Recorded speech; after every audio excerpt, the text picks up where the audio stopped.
大家好，我阿傻。这赛季没什么时间玩，所以到现在才分享第一个角色——时空一的迸发爆炎术。爆炎术这技能在 SS3 改版后伤害终于大幅提升，使用时空一则是为了最大程度的搭配迸发机制，而且时空一的幻影特性让我们在拓荒初期就能开始当走路工，是赛季初期很不错的选择。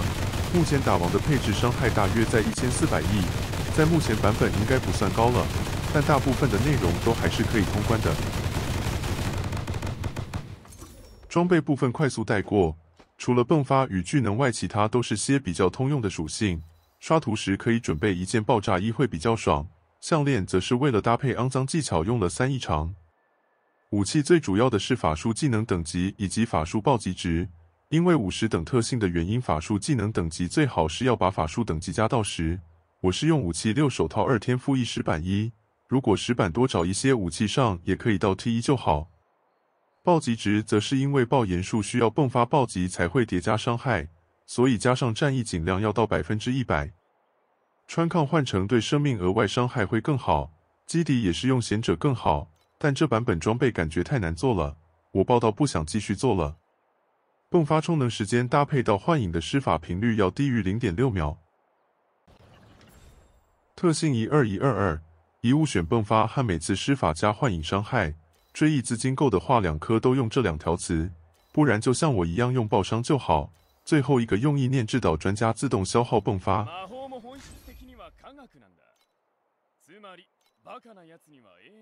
用野蛮冲锋主要是为了拿硬化，顺便加跑速。如果平常不想按技能换成防护也可以。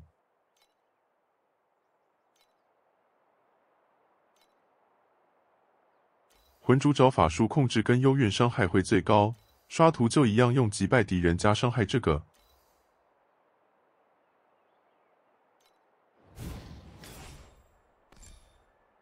天赋部分弹性比较高，想仔细看的可以到一键推荐那边输入代码看。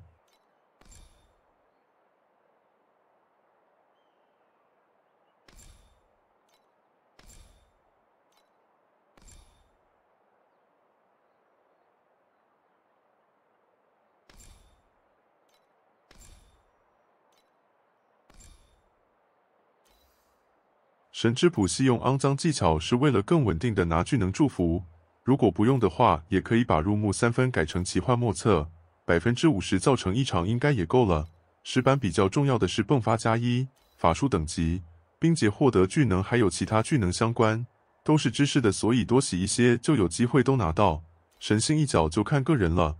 我用暴击获得战役值加速战役累积，最后充能点上限可有可无，是为了让强制启动更弹性一点。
8之4要打也是能打，不过我平时不会去挑地图词缀，所以大部分时候都是打8之2或3。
全くだよ。